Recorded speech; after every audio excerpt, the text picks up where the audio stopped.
What up, guys? How you guys doing today? Welcome to today's live stream. I guess I'm kind of cropping this. Let's just mute myself. I just wanted to I'm cropping this a little too much, guys, here. We gotta fix this. Gotta fix it. Oh my god, that's not the way. That's not the way, guys. That's not the way, though. I'm gonna have to probably go that direction. There we go. Oh my goodness. Hey, how you doing, Beargon Productions? Welcome into the chat. Welcome. Today is awesome because we're finally finishing up the Shrek Swamp.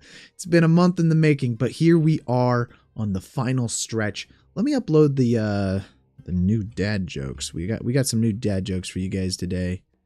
Let's see where we at with that. Let's cut there.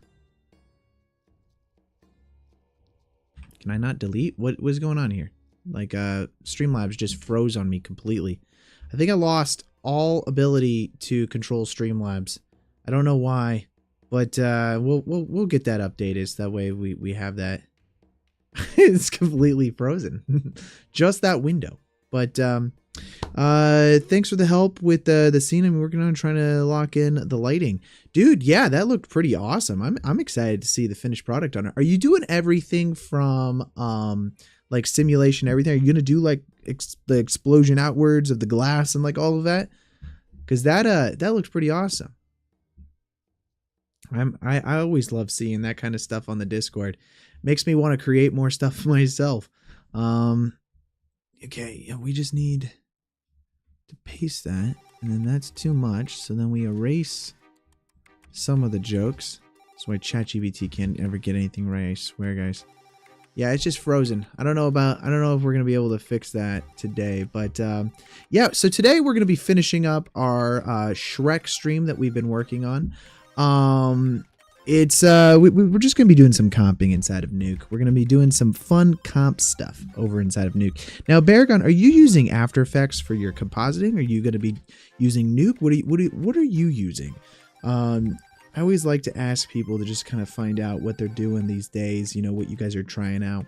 I don't like After Effects when it comes to compositing inside of with CG shots because you don't have as many options. I think you do have Cryptomattes but then it becomes like really messy and all sorts of stuff. Hey, Veeth, welcome into the chat. How are you doing today? I'm just trying to get this freaking dad joke thing to update, but it's just like it's completely frozen right now. I don't know that we're gonna get this. I need it to be less than 500 characters. 500 characters, please. ChatGPT, just give it to me less than 500 characters. You like using Nuke, but with DaVinci just for the editing side. So you're not gonna be comping any additional stuff on top of your CG? That's interesting. I always find that comping just like a little bit of extra stuff. Like today, what we're going to do is we're actually going to comp some lighting effects into our Shrek render that I didn't quite get inside of the CG that I really want to help kind of accentuate. But without a further ado, let's actually jump over into some of the stuff that we're doing today. This right here is the... Let's see if I'm even looking at the right screen here. This right here was our reference image that we rendered out from last week. And we recreated this whole thing inside of Blender. So this is all made entirely in Blender now. And then we went and shaded it. We went and lit it. We did everything. It's totally lit, guys. And now we've got ourselves a full CG version of the Shrek Swamp in all of its beauty and glory of like these fog lines and stuff. I'm just going to hide that. But we created a particle system to get some like nice particles floating down through the air. If you guys want to check out all of that other stuff, you can see that inside of the previous live streams that we did leading up to this. It's been a month in the making, and here we are finishing it up. Welcome back, Lil Hack. How you doing today? My Streamlabs is just frozen right now, and I'm trying to update it, you know, trying to update it so you guys have some new dad jokes here. We can do that. That would be golden. Alright, I think I just did it. You guys got new dad jokes for the week. Not that anybody likes it as much as I do. I love the dad jokes, guys. I'm not a dad, but, you know, I think inside I feel it, you know? I'm great about it. What about me? Well, today I'm actually going to tonight. A movie that I worked on, I'm a senior compositor on, is coming out to theaters, and so me and some friends are going to go watch it. I guess I could give you guys a little promo shout out for that movie, but it's called Day of Reckoning. You know what? We could possibly even pull up the trailer to watch it here, guys, right? How many of you guys would like to see the trailer for this movie? Well, you know what? You guys go watch it. I'm not a reactionary streamer, so I'm not going to react to watching. I've seen the trailer before, and I don't want to have to react to it live in front of you guys. You got to go see that. Yeah, it's a fun movie. It's a fun little action film. It's an indie film, so you know that's what you get. It's got some real fun. I think from the beginning to the end, it's just like nonstop action throughout. I hadn't watched that movie until the red carpet a few weeks ago. So, and then when I watched it, I was like, wow, that was way more intense than I was expecting. Because with the same company, I feel like I've worked on a lot of like, Christmas movies all the way to, I guess we did a horror film last year. So it's a big scope of productions that this company works on.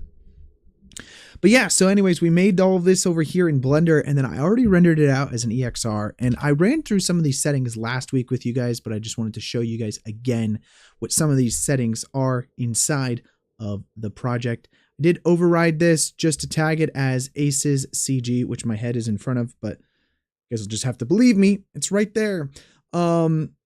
Someone was asking on the Discords about color management inside of Blender, and I figured I've talked about this a little before, but I've never really showed you guys any of the links. So I went and found the link to this specific GitHub that we use, which why is the DNS not working on GitHub right now? There it is.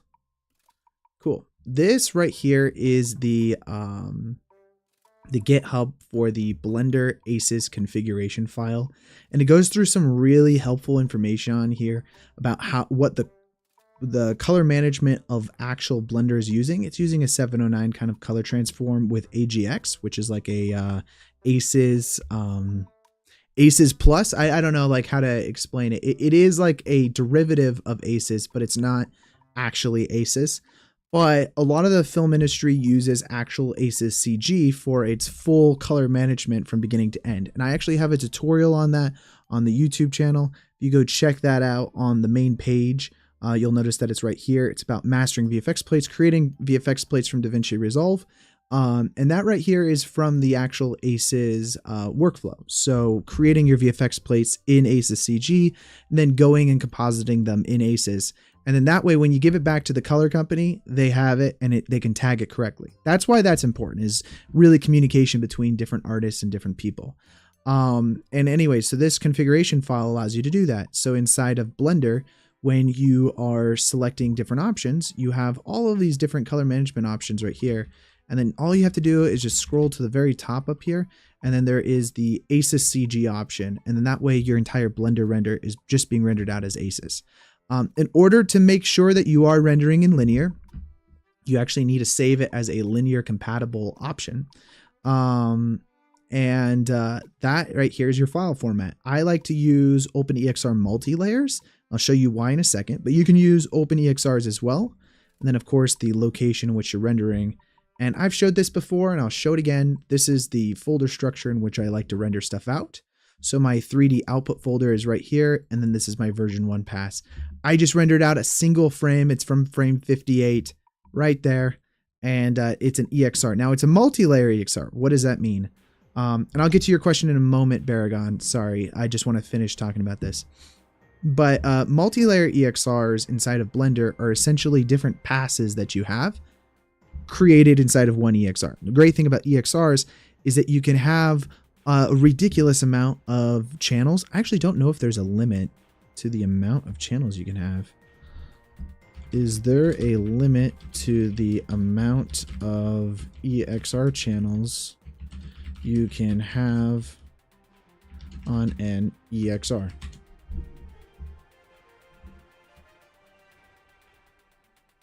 No, there isn't a limit. So it's an unlimited number. That's pretty crazy. I thought there was some limit of like 100 or something like that, but I guess not. this right here are different passes. We're not having a ridiculous amount of passes. We're just doing our combined layer, which will be like the beauty layer essentially.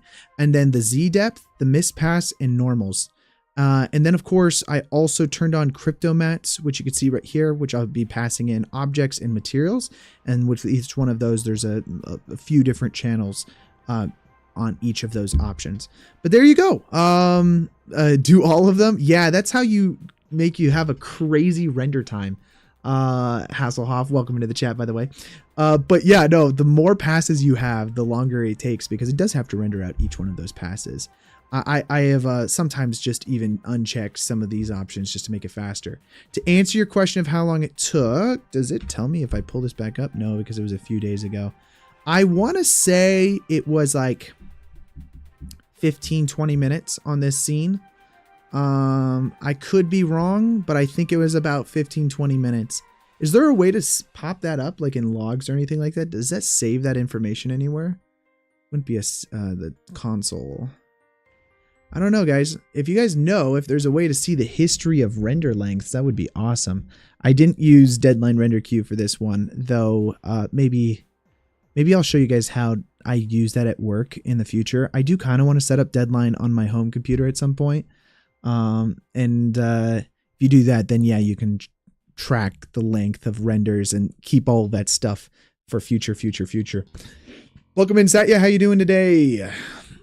Okay, cool. So anyways, those were my render options. I went and sent that out. Now we go ahead and import that directly into our Nuke comp. So today we're going to be compositing this shot. Now there were some lighting things that I didn't quite get that I wanted to get that I'm going to not save that. That we're going to go ahead and do here. Okay, where is my... I didn't even... Yeah, let's just say that folder right there. Cool, so we're going to go ahead and select our folder and then select the 3D output folder and then our EXR. And then we can go ahead and import that. By the way, Satya, if you do an ! hello, you get a shout out in the chat. Also, an FYI to everybody else there.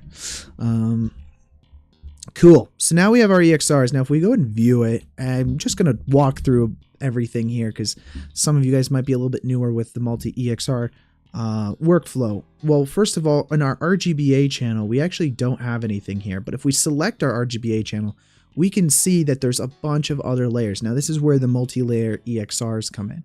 Everything is just built into this one file rather than having a bunch of different files that we're importing. And I've done that before, actually, where sometimes like Houdini, you'll get a beauty layer, but then you'll also get this matte layer, this, and they're not multi-layer EXRs, it's just a bunch of different EXRs. And so right here, you'll notice that we have Cryptomatte materials and Cryptomatte objects. We have mist, we have noisy, we have view layer normal, and then we have the combine. Now, if I select combine, you'll notice that this is actually our render that we created inside of Blender.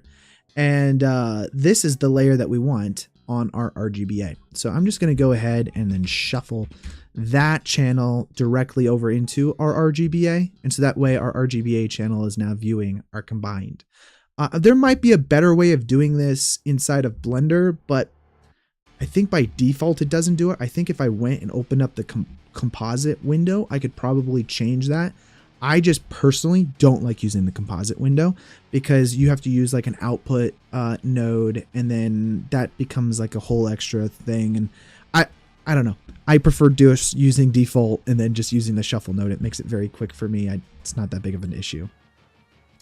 But you'll notice that our image is pretty flat, and today we're going to be comping it. We're going to make this look way better. We're going to make it look more like our reference image that we have here, and at least try to get some of that magical feel to it.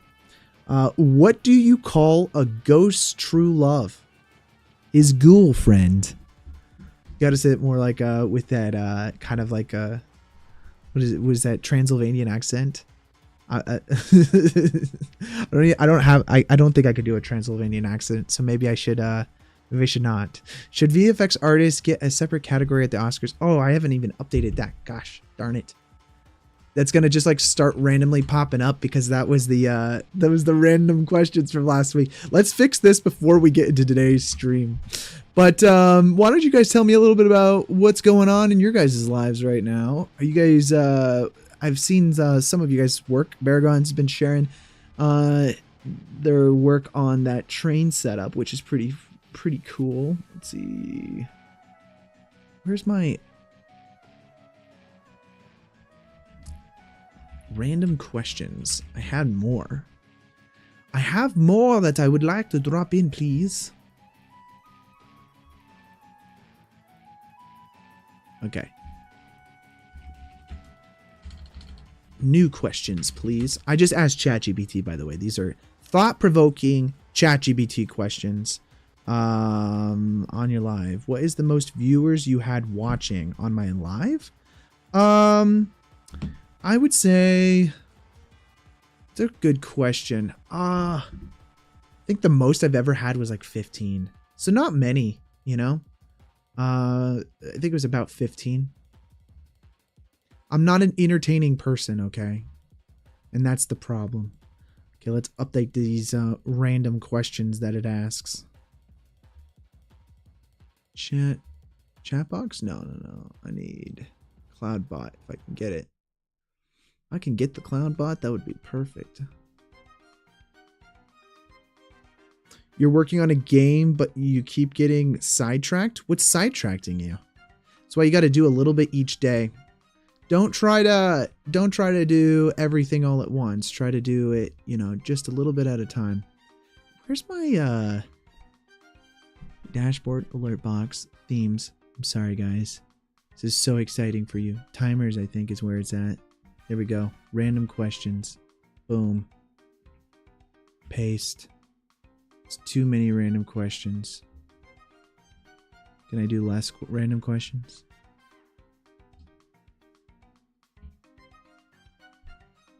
Never mind. Let's just... The guys, Streamlabs is broken. I don't know what's going on here. I think next week we'll be all just rendering and probably doing separate layers. Yeah, dude. When you render out separate layers individually, oh my gosh, that can take forever. And that's one reason why I like to make everything all embedded inside of one. Otherwise, it can become quite a chore. Quite a chore indeed. You're starting work on a Blender short tomorrow. Hopefully it works out. What's your short film about? You let us share?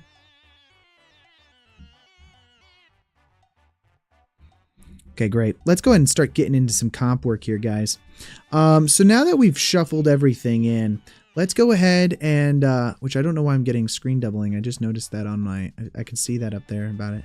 Tell you about it? I think next week will be, yeah, exactly. Yeah, that's why I like to do everything all in one pass. Though, if you guys do set up deadline render queue, which is free, by the way, and it works with Blender and everything like that. If you do set that up, then you can actually queue out all your multipasses. So that way you don't have to make sure and watch and monitor and all that. Okay, so here's what we're gonna do. Right now, our image is a little flat. I think there's a couple things I'd like to emphasize and really get a hold on. First, let's go ahead and check out our lens distortion. Now, I could import a lens distortion from another chart that potentially we already have. In fact, maybe I will. You guys can't stop me. I'm gonna do it. I'm gonna log into my work account. I believe I have lens charts somewhere. Let me just see if I could download them. Lens chart. Can I get that? Unless, of course, it was not my work email address. But what I'm trying to do right now is if I could distort my image, I want to show you guys a cool workflow that I've been doing. I don't know why my Gmail's not popping up. This is kind of like a cool workflow where I use... Of course, I can't log in. Why would I be able to log in, guys? That doesn't make any sense. You're right. Let's just close that. I don't need that open. Thank you. It's an SCP horror short. What does SCP stand for? Scary Connor person. Oh, you're doing a scary Connor person. I get you. Scary Connor person short film. That's my jam, actually. Right? Right? No? Right? Right? I hope you know what an SCP is. That's literally your next message. It's a scary Connor person. A secure, contain, and protect. No, I guess I don't know what that is. Guys, I have lens distortion charts somewhere, I swear. Actually, they may be on this computer. Holy crap. Wait a second. Pause for a moment. Let's go to... I don't want to pull that folder open up on live stream. It's okay, guys. We're working through it right now.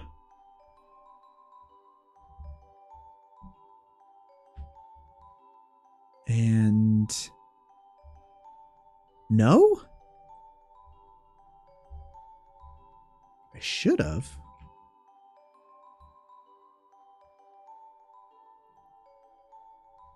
Well, I have the output renders. So that means that it's definitely on this computer. Hopefully I didn't delete it. There we go. I found it. Okay. So, sorry guys for the delay there, but believe me, it'll be worth it. So what I've been doing recently, and this actually works with really anything. So, for instance, we're testing this out with drone footage shots. And I think this works great for this type of stuff as well, where we're shooting stuff in CG and then you want to remap your kind of like CG shots to have a bit of distortion on them. And not just eyeballing it, because I think in the past what I've done is I'll just do something like this and then like I'll just create some like distortion that's not real, and that doesn't really help you at all because you're just eyeballing it and creating kind of like this spherical distortion ring on your footage. Some Connor fan films. What would Connor fan films be? Oh, please no. Connor still needs to make the Love Island Reacher crossover. So I have to do the Love Island Reacher crossover before before you guys do the Connor fan films. Good luck on your game. You don't have to rush it, as like Connor said. It's just one step at a time. 100%. I truly believe that. I used to make a lot of games back in high school, and then into college, and then now I still kind of have fun with it, but I've not taken it seriously.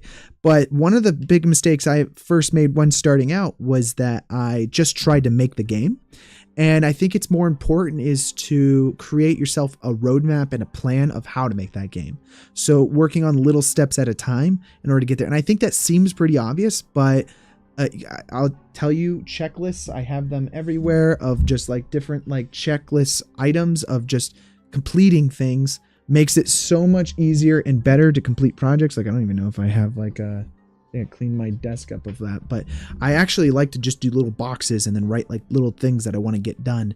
And then in a day, work on it, boom, check, check, check. And then I got something done. As long as you're making forward progress, and making a checkbox that says make a video game is not a checkbox. That is an eventual goal. And I think the problem sometimes with working on big projects like that is that you get stuck into this monotony of like, hey, I need to make this video game, but it's not done yet. And that's the only checklist on my item. Whereas if you're like, hey, I need to design this asset. I need to texture this asset. I need this asset to be animated. Now I need this asset to be dropped into the game. Those are different checklist boxes that you can reach. And those might even still be too big. But like if you're saying like little goals like that that are leading to the making of your video game, so much better at creating a plan like that and being able to accomplish it than just saying, oh yeah, I want to make a game. Now, I don't know if that's what you're like, if maybe you already do that, but I'm just giving some 2 cents because I have definitely run into some roadblocks in the past of not doing that. So okay, sorry, tangent aside, it's a huge lore behind it. I'll read that later, but I imported these right here. Now this are different distortion charts that we shot for a previous film that I worked on, and I labeled them right here. These are all for the A cam. We've got a 36mm, 42mm, and a 72mm lens. Now these different lens distortion charts, if we go view them, actually have a very interesting different amount of distortion to them, and this is really cool. I mean, it's pretty expected, obviously, if you know much about lenses, but it's just how much the camera lens is distorting your footage based off of which lens is on your camera. And they're using the exact same camera. I believe this was on a Sony camera, Sony Venice, I believe is what they shot on. And so it was a Sony Venice of a 36mm, 42mm, and a 72mm. And it'll change the amount of compression that you're going to get on your shot. If we open up our Blender scene, we can actually see what lens that we are quote unquote using. If we planned this out beforehand, we could actually use the exact same lens that we are using right now in order to get the exact same amount of distortion that we want. And let's see, right here, we used, let's go ahead and select our camera. Where is my camera? It's my layout. I need my camera right there. And inside of your camera settings, we used a 50mm lens. Now, I don't have a 50mm, but I do have a 42. So let's go ahead and plan on using the 42, because then we know for certain that it's at least the closest to what that 42 would be. Now, when these distortion charts were created, they actually didn't film them exactly perfect. There was a little bit that went off the edges here of your distortion chart. That's something to watch out for and fix, and not do on your next one. But in this particular case, it'll get us pretty close to what we want to have. You would love to get your hands on those. Are they on your Patreon? No, these are not on my Patreon, though. You know what? I can upload them to my Patreon. That's a good point. I didn't even think about it until now. I'll upload these after this stream is over. All 3 of these as the project files. So that way, for today's stream, they'll be under the project files for today's project. It makes the most sense. But yeah, let's get into actually using these distortion charts. Now, right now, you'll notice that the resolution of our distortion right here is 8632 4552. Now that is an anamorphic massive 8K footage that that we are going to try to be mapping our shot to.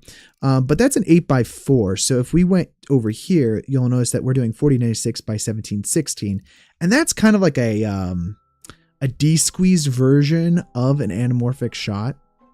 In fact, actually, we can reformat our shot, which we're going to need to do, so that way it matches our anamorphic setup. So let's go ahead and create a new format here. We have the 86 45 52. So if we just select that, what it's going to do is it's kind of just going to crop it where it's supposed to be and leave everything on the top and bottom just cropped down. We're probably going to have to live with that because I didn't plan to do this before. I'm sorry, guys. The other thing we could do instead of doing that, which I believe is what I'm going to prefer to do, is make sure that instead of it going to width, that we're doing it to height. And then we're going to say black on the outside, so that way we're not getting any weird distortions. We can very easily see where the edge of our image is.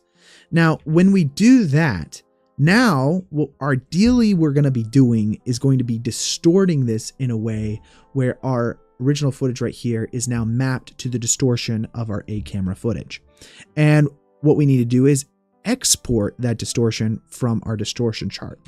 So I'm going to go ahead and add a lens distortion chart on here. So we'll do lens distortion, transform, and then do analyze, and then we're just going to go ahead and detect it. Now, actually, I just want to view this so that way we can actually see what we're doing. I'm going to reset everything. Oops, I accidentally pressed the tilde key. And let's go ahead and hit detect. Now, what this is going to do is it's going to draw a bunch of lines in to select all of your boxes of your distortion here. And then we're just going to hit solve. And then that should just undistort everything. So all of these squares are perfectly aligned and they're all completely straight. And you can kind of test this, just by drawing a straight line inside of digital. This is what Blender is doing right now in order to create a distorted version of your film. Now we're going to want to also make a transform here. And then probably scale this up, but we'll get to that in a moment. So also I'm going to save our project files here so that way we don't lose any progress as we're moving forward. So today's date, and then I'm going to go ahead and save this under our comp folder. And then inside of the comp folder, I'm going to say that this is today's date. Why do I have a dot there? Did I put the dot there? Cool. Version 1. Now, with our distortion chart here, we can actually literally just copy paste this and then paste this distortion chart down here. Now, this is still undistorting our shot. So you'll notice that our footage is kind of distorting inward. It's creating like this inward bow effect that's happening on our shot, which is not how our lens should be reacting to what's going on. So instead, we're going to change this to redistort. And then that's going to go ahead and redistort it. Now, there's a couple things that we need to keep in mind. First of all, when this is undistorting it, it may potentially change our resolution here to a different size, which it's not. So I think we should be good there. And then the next thing that we should do is change our input format here to the format. So instead of doing auto scaling, it should be input. And then that's going to redistort everything to our input. And now, scale to input format. I think we're just formatting this to our exterior output.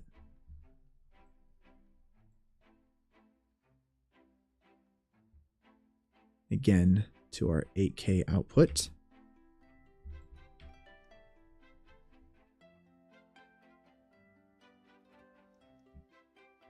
Beautiful. Okay, so now that's going to redistort everything. And then now we're going to want another reformat node here. And then this time we're going to reformat it to our 4096 by 1716. And then this time we're going to use height as our option. And then probably scale this up slightly as well. Although I guess we'll do that after the fact. Go ahead and just... Oops. Sorry guys, add the transform after so that way the everything is lined up here. Then I'm just going to scale this to about right there. And then let's just use a crop here. Now this isn't a perfect way of doing it. Ideally, I would have rendered it out with the correct aspect ratios, but I didn't. And so here we are. But what we're doing now is essentially we're just distorting everything so that way it's actually using the correct distortion of our other lens. We're going to lose a little bit on the top and bottom here, but from the sides, you should notice that the sides, when it's distorting, we're not losing too much. We may lose a little bit because of the cropping factor, and that's where you kind of need to pay attention to that inside of your actual Blender comp. Essentially, when you are rendering out as a Blender version here, you want this resolution right here, the 93374964. You want to render it out as that exterior aspect ratio, because essentially what it's doing, if we scale this down, you can see it a little bit easier. Essentially what it's doing is that it's actually warping your footage to have like that outward bow on your shot. And then right here, you can't see it because it's being distorted downwards. These aren't the size of the squares here, but it's bowing it upwards, like the arc is like that, and then the arc is like that as well. And then the same thing for this. I mean, it's distorting it, but it's hard to tell just because of the way that Nuke is stretching out the edges. But essentially, it is creating an undistorted version of your shot, and that is what you kind of want to render out on Blender. And so you want your shot to be that wider version of that shot. So that way when it distorts it, it crops everything back in. Unfortunately, I did not take that into consideration when I rendered this out before because I wasn't really planning on using this distortion method. But this is the right way to redistort it. Now, let's see if I want to get a little bit more headroom here. So that way we can see the top of our wonderful swamp that we've got here, guys. But I mean, we have to kind of cover for that as well. So want to potentially... I think we should be fine with that. Okay, great. Now, this is all of our distortion that we're kind of doing to our shot to give it that more of that kind of like realistic effect going on. The next thing we're going to need to do, that's all of our cropping and formatting and loveliness. I'm going to just move down from there. Usually I do my distortion last, but I think this time we'll just keep that up ahead. I'm going to make everything a little bit more contrasty than we had it inside of Blender. Just probably get something more like that. It's a little bit moodier and in the direction that we kind of want that. The next thing I'd like to do is I do like to add a bit of glow to like an overall amount here. We're going to just change our tolerance values here. What we're going to try to do is add in a little bit of this extra kind of like lens flaring that you would normally get on a camera. So we don't really want all that much of the amount that we're getting, but we do want something there, right? So let's just change the brightness here and the saturation. We're really trying to do, and then I'll just say effect only. We're trying to essentially get a tiny bit of it that we're going to be plussing back over top of everything else. So if I use a merge node, you know, we could just merge this back on top. And then this time we're going to use screen for this. And then I'll probably change our mix value here to like a 0.2. Something very subtle you can barely see. Whoops. Something very subtle that you can barely see, but it's going to add a little bit of atmosphere to our environment. Yo, what's up, Marvin Studios? Welcome in. What if you want more lens distortion? Now I have a Shrek body cam footage. This is already looking pretty indistinguishable from the movie's swamp. Oh yeah, this is not going to look like the movie's swamp. We're definitely using more physical based rendering on this one than they did inside of the 2000s swamp shot.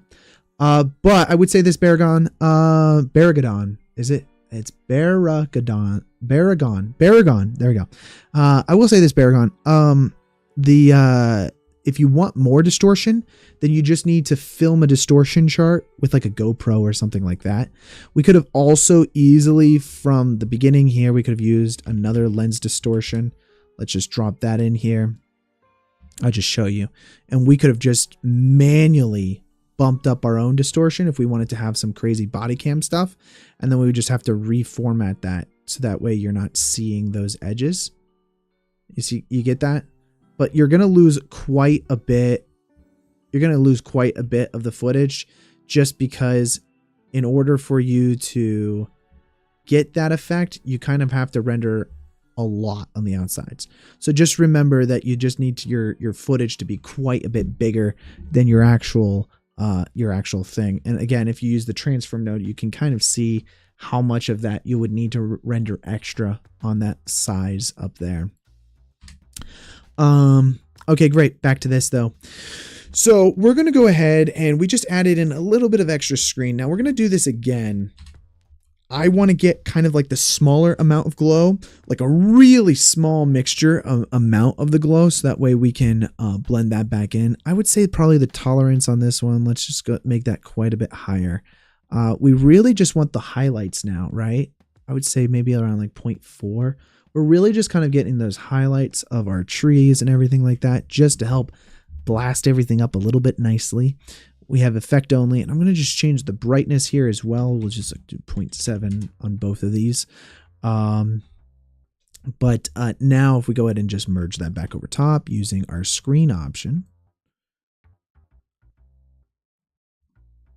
Now we're just kind of like bringing those highlights in. You see that? Like it's that extra kind of like little just bit of like a lens highlight that you're going to get from that like sunny day. And of course we can just mix that down so that way we're not getting too much of it, right?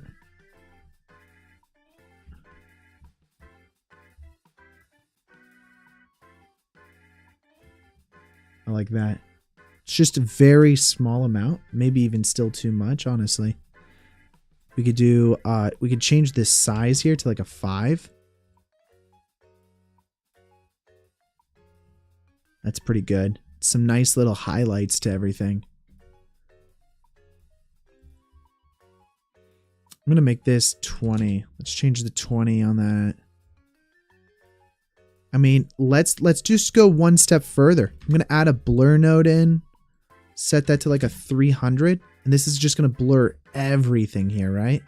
And then we just need to then merge that back over top.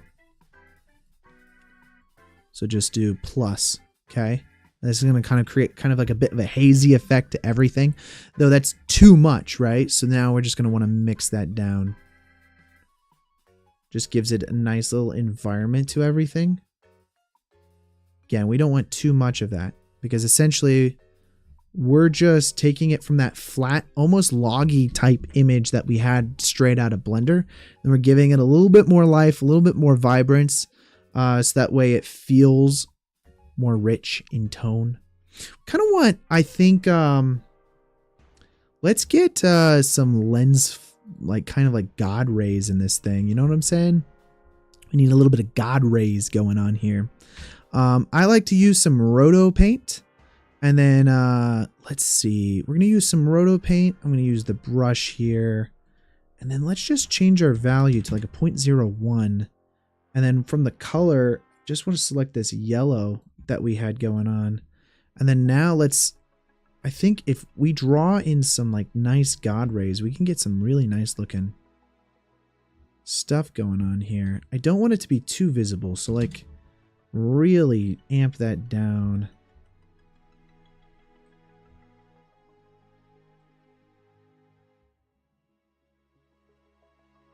Just kind of like a nice fill for the atmosphere here.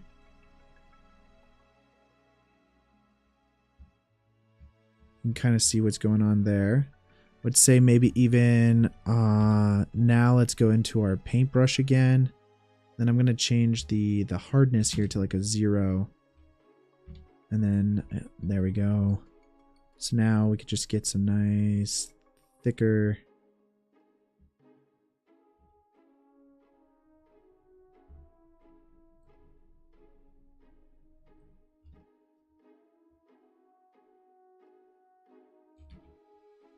Why can I not see that? What's going on right now?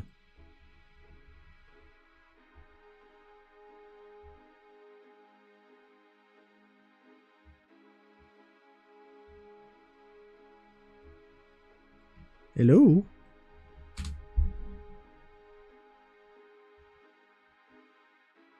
think my Nuke is frozen. Let's go ahead and restart everything here. I think my Nuke froze. It wasn't updating the screen. It's okay. We can restart it, guys. Restart. Never hurts to restart every now and then. All right, let's go. Open recent, new comp. Thank you. And then open up our 2-screen option here.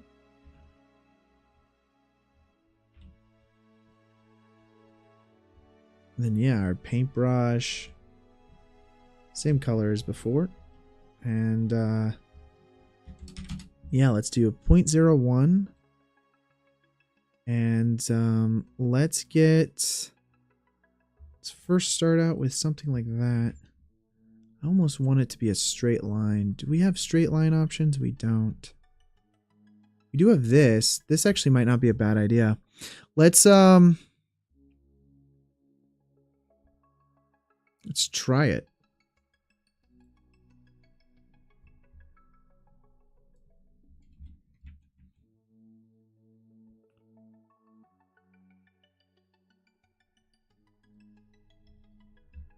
Nice straight line, baby.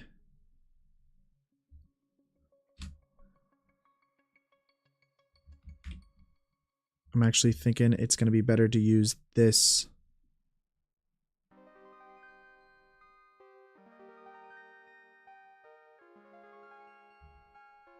Let's do, yeah, this definitely will give us more control. Baragon. Let's do, we're going to pre-multiply that, and then I'd like to do a constant here. And we'll set this to the 4096 by 1716 that we are doing. Then I'm just going to use a color picker tool on maybe that color. And then we could merge this with a mask. And then this merge can then be merged back over top of our shot. And then now let's go ahead and just do it this way. I was going to hand paint this stuff, but I don't think that was going to work out too well. Let's use a slight bit of a blur. Beautiful, guys. That's a god ray right there. Connor, do you have any experience with 3D animation? I do. I mean, this counts as 3D animation, does it not?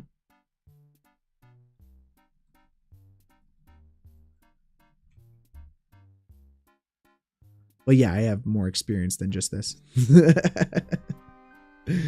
I've worked on animated films before. I'm actually working on an animated film right now.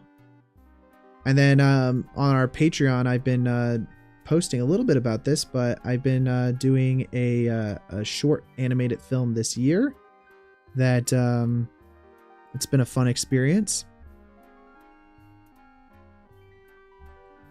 Okay, we're gonna make sure that these are the same angle, so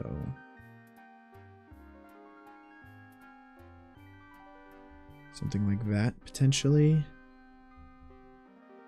Beautiful.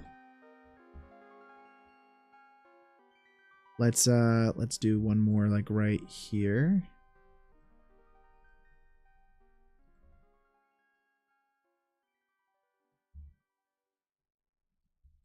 Not too concerned about them being in front of these objects because we're going to use Cryptomattes in a second to subtract it.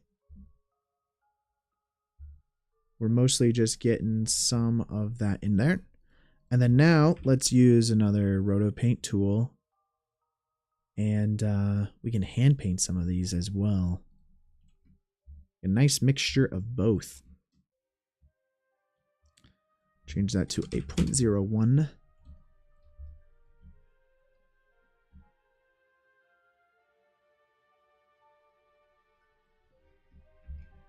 So let's see, we want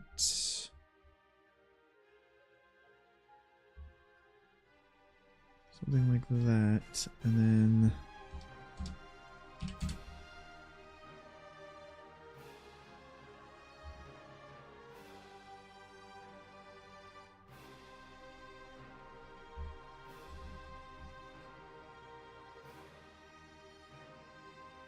just kind of blending that, I think.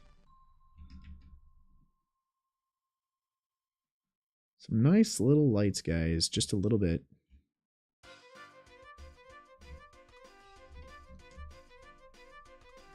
Change the opacity here, just try to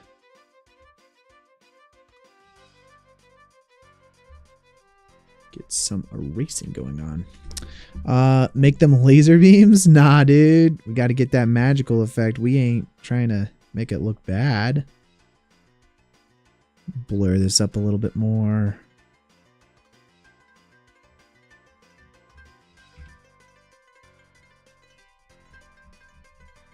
Great. And then I'm going to use a Cryptomatte, I think. Let's use some Cryptomattes to subtract these. Might actually change the saturation of those lights here in a moment. But yeah, let's use a Cryptomatte here. Now here's how the Cryptomattes come in. It's like a bunch of, it's 1,000 different freaking things, right? Well, we know that we're going to want our house here as well as our tree here to be in front of those like light beams that we're going to have. So we're going to just do individual objects, I think. And then let's go ahead and select, you know, that tree, this trunk, and I think we should be good. I don't think it really goes behind this. Select as much of this as we can.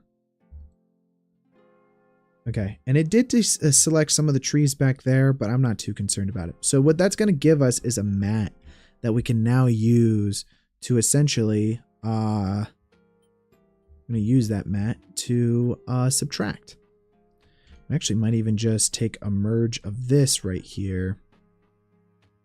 Let's just merge that, take this Cryptomatte here, we'll just move that all the way over here. And then I'm going to make a dot here that just hides the input. And then now we're just going to use a mask node and boom. Now this merge, non-existent channel. Oh, whoops. Cryptomatte. What am I doing? So now we've got ourselves our house. And then we just have to take this guy and we have to merge it back over top of everything, okay? And we can kind of control the amount that we want all of this stuff to be, right? So let's go ahead and merge this here. And perfect. Now, I think we just need to have auto alpha selected. Beautiful. Just in case. And then now, yeah, you can see like that tree's kind of going in front of it. This tree is going in front of it. And that's really sitting in the background now. So we're only adding in kind of like those light beams that are happening in the background. Now, I think we still want a little bit more contrast to what we are having. We were losing a little bit of that. And I'm going to also add in a tiny bit of a crop. Not a tiny bit. I don't even know why I said tiny bit. We're adding a crop, guys. We're adding a crop in the background here. And then, yeah, I mean, I might also add a merge here as well before we, let's see, wait a second. Let's, it's right here. Let's add a merge here. And then that happens before this. This is getting a little messy. The reason why is, I want to control the amount these God rays have. So let's do that. There we go. This right here will allow us to control the visibility of these God rays. So now we can just tone that back a little bit. So we're at like a 0.7 instead of like a 1. You always know the client's going to come and be like, oh, we like those, but they're just a bit intense. Or something like that. And then every single time you got to fix it. So that's not that big of a deal though, as long as you plan for it ahead of time. Okay, great. So there's our crop and everything's very peachy and nice. Next up, I don't want to use the regrain node, although I will say that regrain sometimes is the best way of getting that. So that's what it does. I never actually used it before. It's just such a weird name. What? Cryptomattes? Or what are you talking about? I like that little extra punch there. I think that works really nicely. I think maybe also, let's see. Yeah, Cryptomattes. Yeah, Cryptomattes are great, man. They're really great. I'm gonna try another Cryptomatte here. So let's do another Cryptomatte. Let's move these layers down. And you can group in Cryptomattes by materials, objects, and collections. So if we wanted to, we could have had all of our collections be separated. So all of your trees be on one, whether they're foreground, background, or whatever. Film Composite has some really nice grain plates if you spend money. Oh, I was thinking about, I didn't want to use regrain because I don't like the way it looks, but I was thinking maybe if I imported the effects plate that I was working on, I could just grab the grain from that. And then that way but I don't know. And it's not cheating. Okay. It's not cheating. It's just thinking smarter rather than harder. Okay. So here's what I was planning on doing. Let's go to a film that I just did. Let's find a shot. I don't even know which shot. Let's grab. I don't know what any of these shots are. One second. I got to pull these up so that way I know what I'm doing. Bear with me for a moment. I just want something that's not a hockey shot because then there's like no grain in those shots. Let's see, 161. Did I even do that shot? That would be a good shot. This isn't even in the film, guys. So what I'm going to do is I'm importing a separate plate here. And then I'm just going to have to tag it. They used... What did they use? I forget what it was. Input... RE... I actually don't even remember what freaking... What did they shoot on? It was Sony... S-Gamut... S-Log 3? S-Gamut 3? Is that correct? Close enough. And then they had their own weird, like, 3840 by... whatever. We'll do 3840 by 2160, and then it was a 1.3 pixel aspect ratio. Beautiful. We'll just distort that. So that's this shot right here.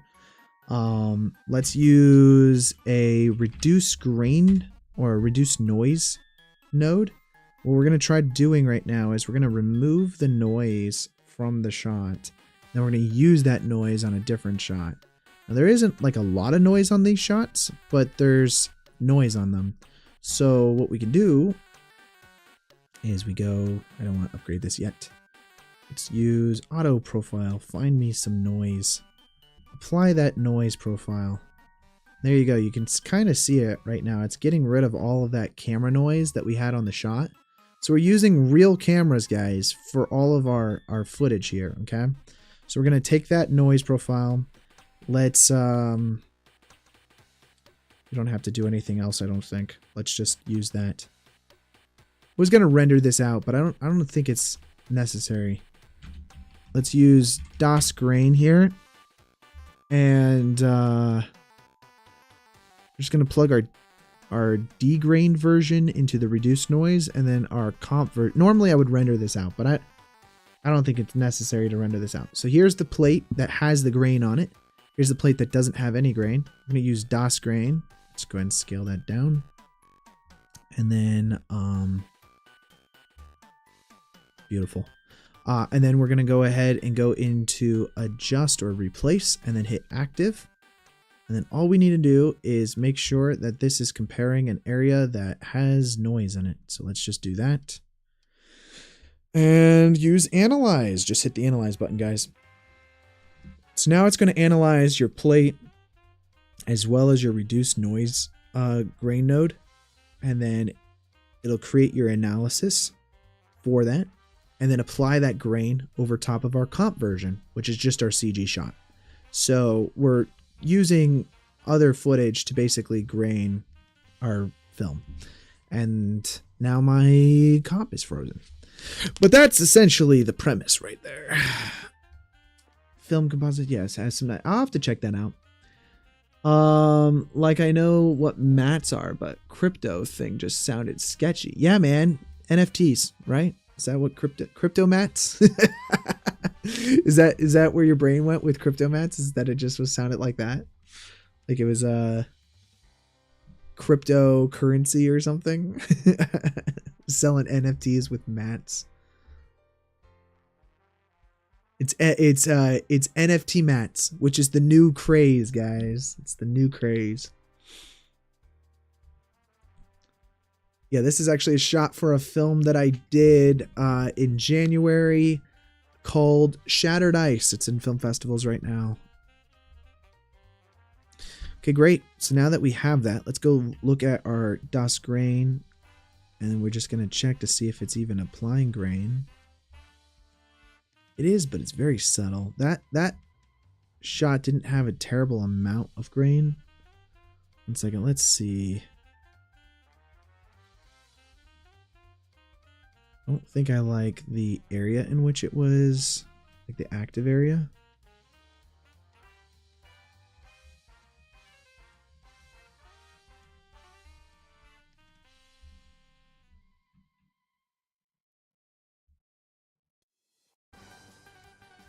Maybe that's not going to work for us. I don't think it's going to work for us. It's okay, fine. We were just trying it out. Let's use regrain. I always have to do so much tweaking to get this to look like how I want it to be. So I want the grain size to be smaller, something like that.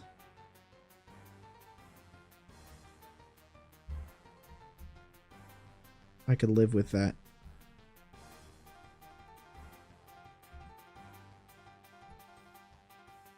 Yeah, I can live with that. That works for me. I want to make the kind of shadows a little bit more swampy and the background a little bit more greeny, which would be swampy as well. So let's use Cryptomatte again. Let's go ahead and select the, maybe it's material. We certainly want these back trees back here. So if we select that, should be for the most part the correct trees. Select the bark as well. Beautiful. Let's use a grade node here. Let's go view that real quick. Now we're going to use the same mask of that Cryptomatte. Just plug that directly in. And let's go ahead and get that to look a little bit more swampy if we can. A little darker. A little more greeny. Maybe even more in the world of blue.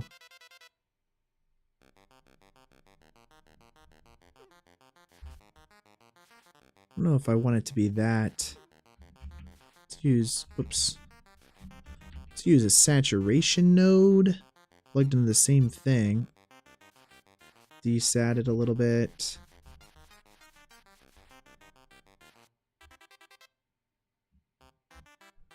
Kind of bringing it down.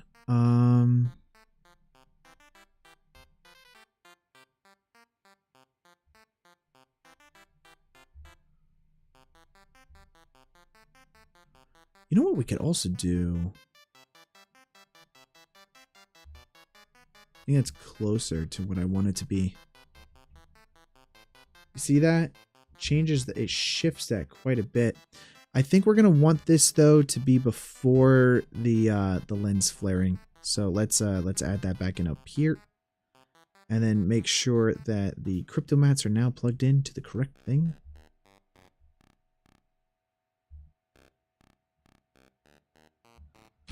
Beautiful. So now that we're not changing the God Ray color, because the God Rays have to happen over top of it. Okay, great. The other thing is the distortion is weirdly not lined up, and that's expected, I suppose. So let's see, this is coming from that. That makes sense. So what we want is actually to copy this. And after the Cryptomattes are done, let's actually do some post-processing. So it's after that Cryptomatte is done. And then let's do the same thing with this guy. So just create the same distortion effect that's happening here. And then there we go. Whoops. And then now if we select our grade and saturation, that line should perfectly line up.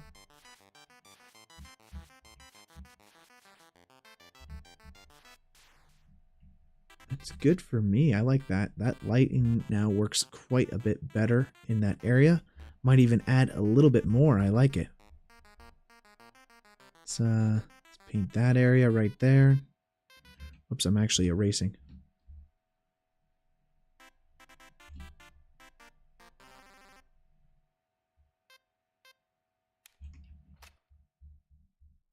Just kind of get that bottom.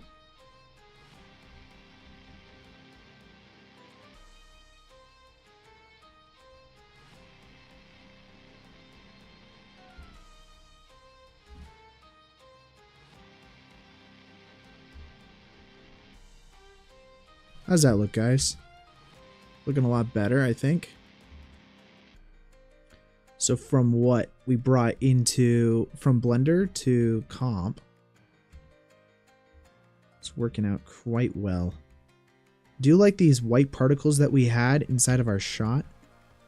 Well, before we get to that, actually, let's see.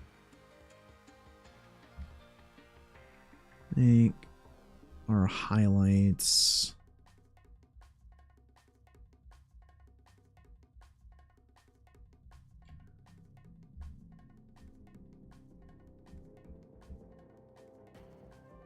I do like that feeling though. That overall kind of like lift that everything gets. I want our swamp to be greener. I think that's also something that's just really jumping out at me right now. So let's use another Cryptomatte here. It's Shrektacular. Yeah, man. Let's get that swamp. Yeah, I think object should be fine. And we just use the exact same distortions that we're doing on everything. Probably should do... I know that if you try distorting stuff before it goes to the Cryptomatte, it actually breaks the Cryptomatte, which is why I've been avoiding doing that. Let's use another grade node here, and we're going to try to get that swamp effect going on.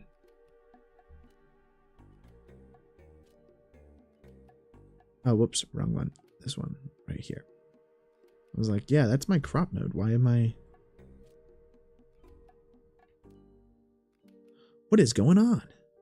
And then now we could adjust just like the swamp.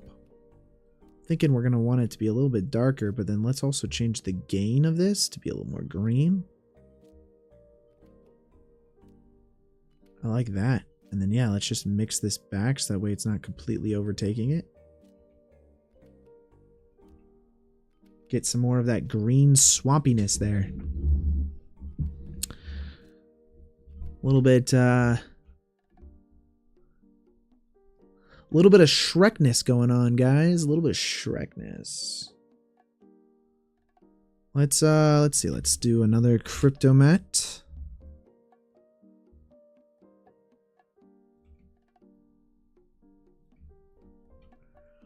See if I just swap that to material.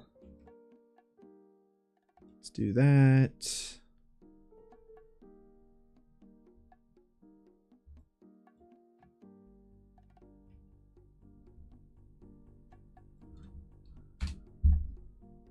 Let's just do those. It's the most in the distance, I think.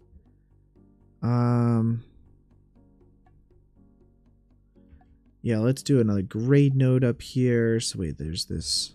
Yeah, let's do this before everything. And then I'll copy the same settings. Beautiful. But essentially what I wanted to do all the way up here was the trees that are off in the most distance. Let's just make those even darker. And again, we could make those more green as well. So just changing the gain of this. Have a little bit more green mixed into it. Perfect. Give it more of that swampy feel. Maybe I just go a little more blue on that green.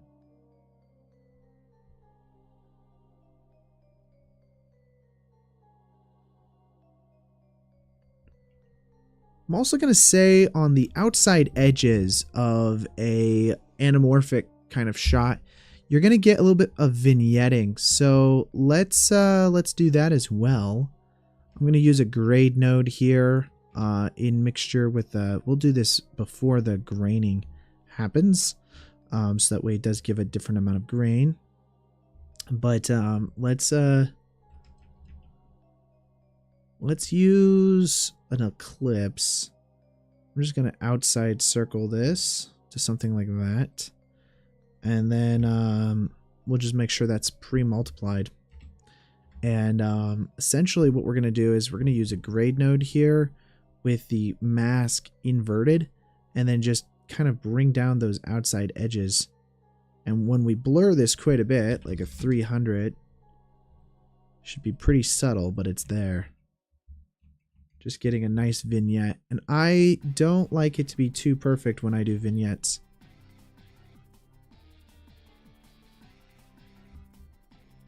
I like to get a little bit of extra. I don't want it to feel too color grady, you know? You can make it look too much there. I feel like it makes it too obvious, you know? So we just kind of want to bring those edges down. And in the same breath, we also actually kind of want to defocus on those outside edges as well. So we're going to use that same matte. And then let's do invert for the matte. And select bladed for this. And our aspect ratio should be 1.3. And we're just changing a slight bit amount of the amount of defocus that we're getting here. Should be decently visible to kind of like this. Not super obvious, but it's kind of there. And maybe we don't want the same amount of blur, so let's select a different option and then change that blur to like 100. I might even go and erode this. Let's do a fast erode to dilate this. There we go. And then if we blur that,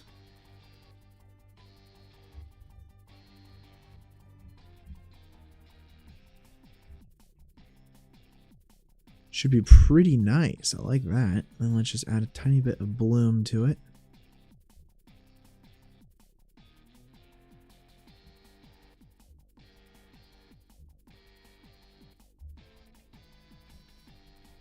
We're just really blurring those edges there. I might even lessen the defocus amount.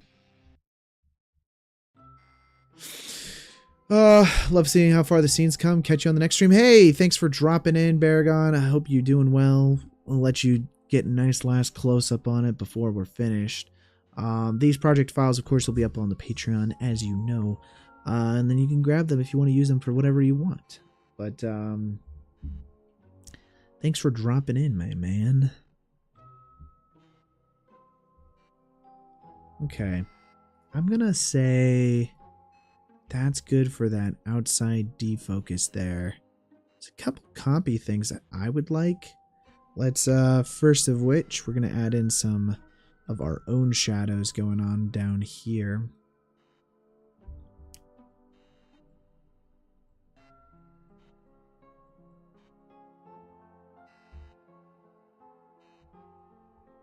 Swap that to RGBA. We'll go ahead and then also blur this. Essentially, I want to just bring that area down a little bit. We don't blur quite as much. Create more of a shadow.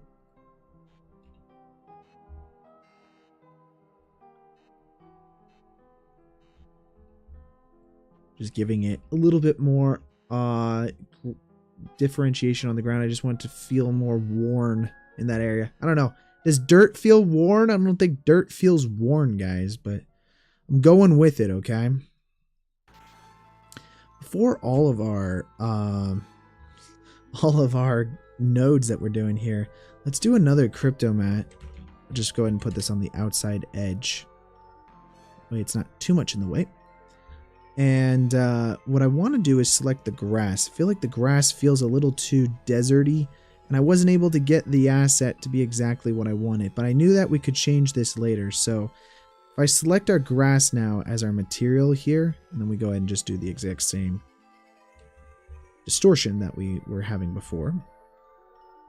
This new grade node that I just added in, let's use a mask selected to it, like so. And now, go back to the bottom of our stack. Our grade node here, we can just make this a little bit more kind of like swampy green is what we're going to go for. So let's change the gain value here.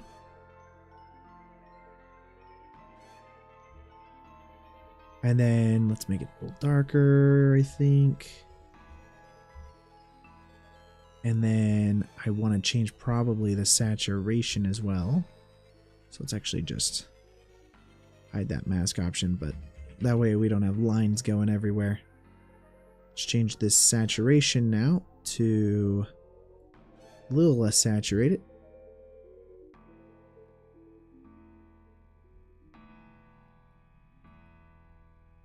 And actually, let's reset that. And just change the values through this. I think this is going to work a little bit better.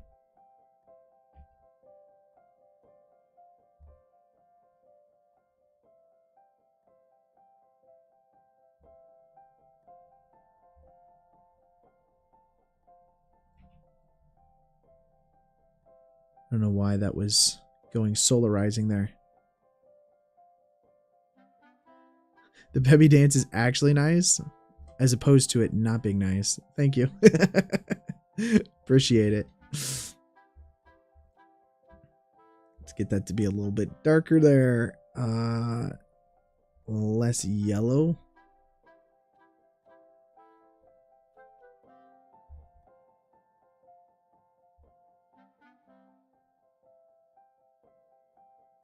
Know what color I'm going for. It's just getting there, guys.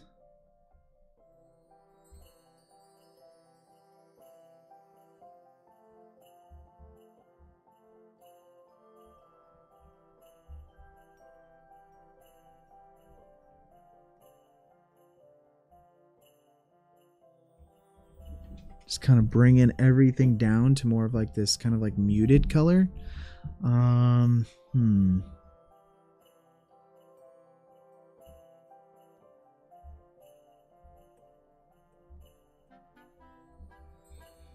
of like almost blue. What I'm trying to do is really match that reference photo that we had.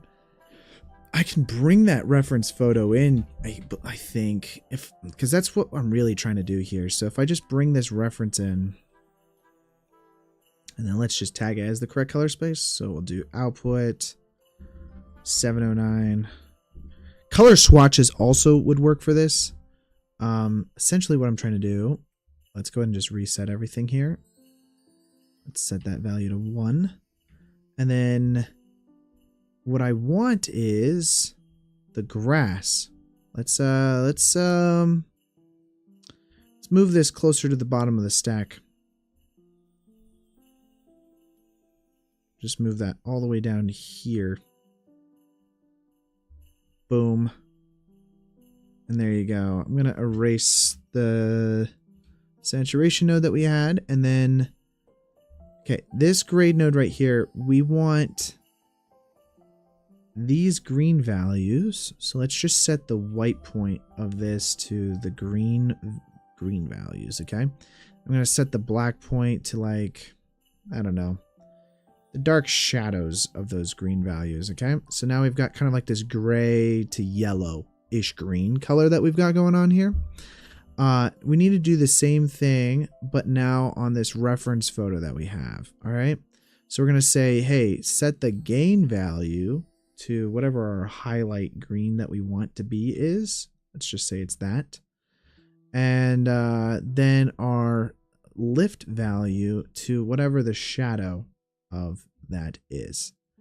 Which these will probably be pretty close. It's just getting that to change. Now you can see what we did there. Now if we go ahead and change the value that we're trying to map the gain to, I probably want to select just kind of like this overall highlight there. And there you go. It was already so close. Just needed that extra little push.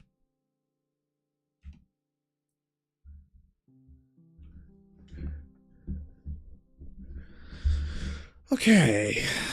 Okay. The background. Still not a huge fan. Not a massive fan.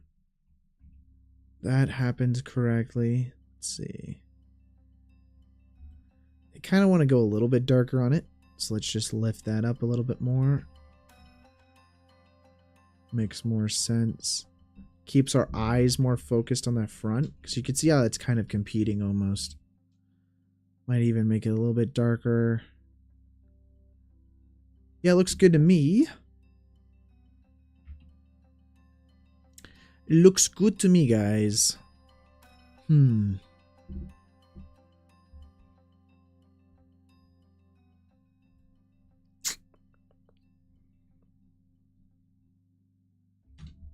go ahead and throw a crop here at the end as well. So in comparison to our initial input, that's what we got from Blender. And this is what we did in comp. That looks pretty good, guys. I like that quite a bit. I do feel like there needs to be... I do feel like we need more. More of these. You know what I'm saying? Let's duplicate this layer.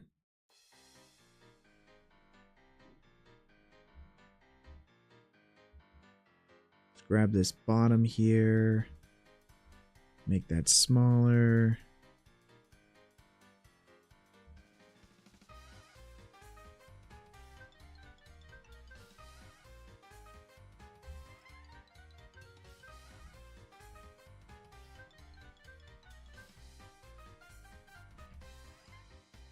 Do that and then select the whole thing here and then just that right up against the edge.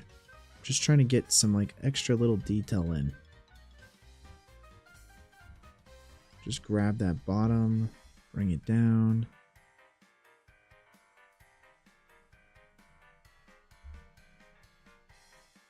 I'm going to select this one again, duplicate it.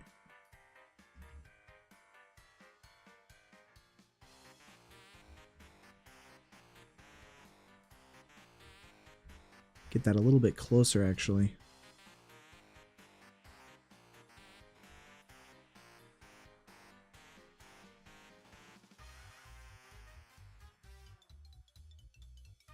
Let's do one more on the bottom as well. So just select that guy, duplicate him.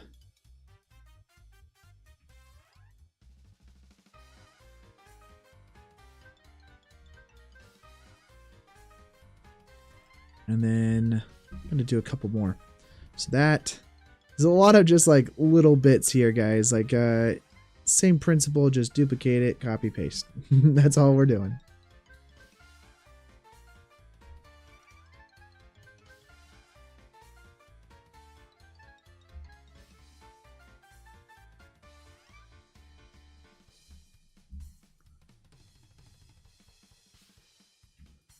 Hey, Vatican, welcome back into the chat. How you doing today, brother?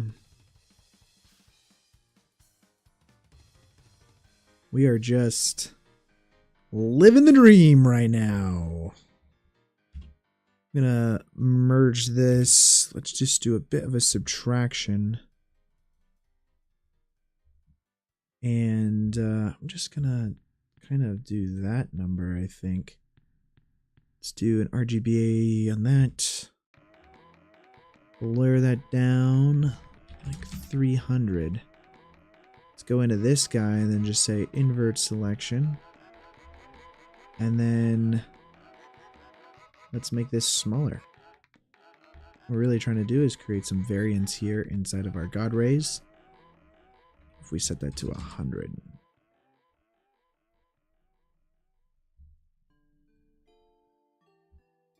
Yeah, we're just erasing that inside there. Again, select that, probably bring it up.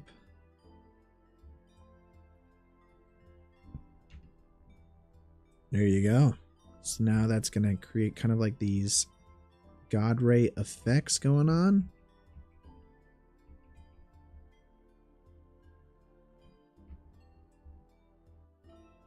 Going all the way down the line to there.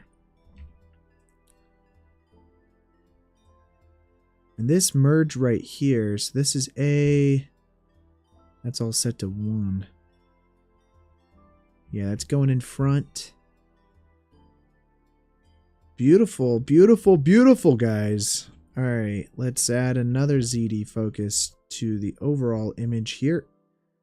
Put that value to a very small value. We're just going to make our image less sharp, because that's another thing, is that sometimes the Blender renders are just way too sharp. And if we just add a nice little defocus in, that'll make it quite nice, guys.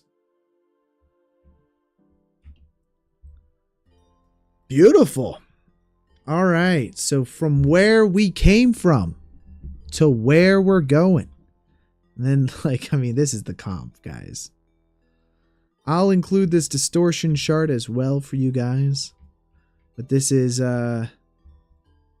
pretty solid. What do you guys think? I think it's a little too... There's too much going on in this section. It just feels too out of focus.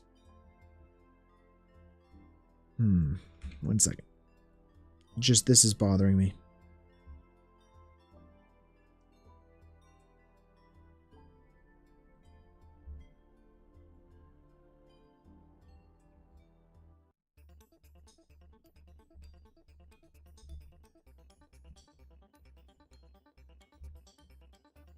Perfect. Keeps that in focus.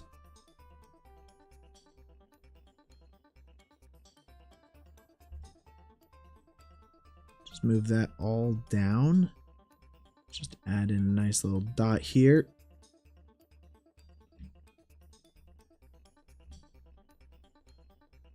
And Right there as well. I think that's looking good.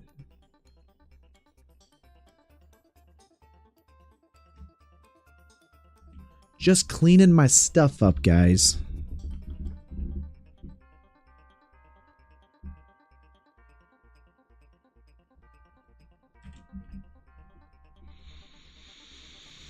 For the unsharpening of CG plates, you can use a Luma mask to have a stronger blur on brighter areas. Forgot the name, but that's something the film does.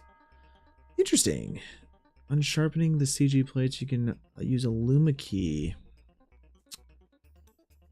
So, I think in my instance, I didn't want that. I wanted it to be actually the opposite of that, but you could theoretically do that through this.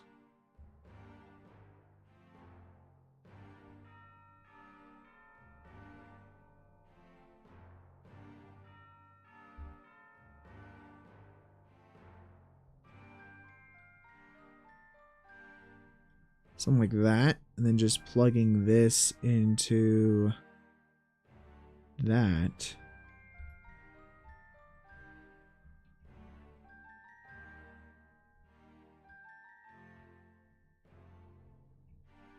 And then taking this, and let's just invert the option.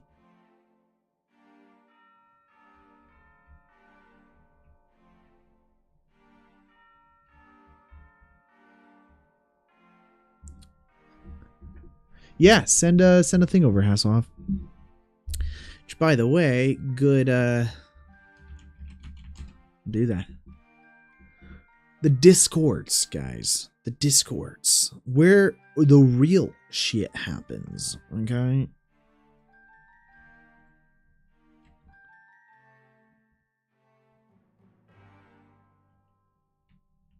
So from Blender to Nuke. I'm a fan. I think I'm a fan, guys. I think I'm a fan. Make sure to leave a like below, guys, if you guys like this this video series. I think that's going to be it, honestly. Today was a quick stream. I mean, we really didn't do much. I mean, we're mostly just comping the stuff that we brought in from Blender. But one of the problems I had with the stuff in Blender was I wanted to have more atmosphere, but that was kind of like whitening everything.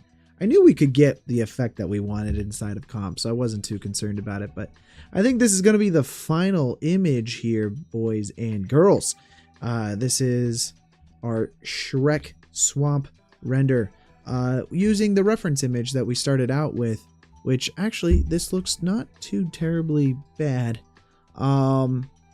Yeah, anyways, these project files will be located over on the Patreon if you guys want to access these. Grab them, use them for whatever you want. I'm going to also upload these distortion charts as well, so that way they can be used. I'm going to be at a movie tonight that I worked on called Day of Reckoning. Go check it out. It's in theaters right now.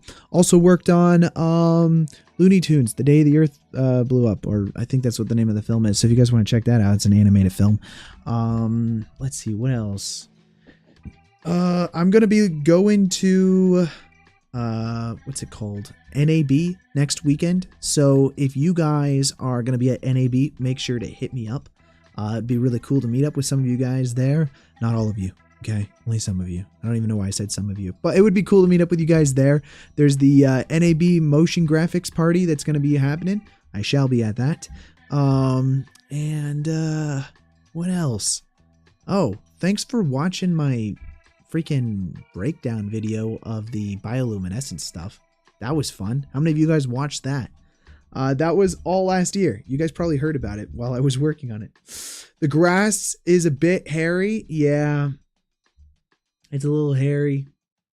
A little hairy indeed, but I mean, that's kind of like that swampy kind of grass. It's very weedy, you know, almost.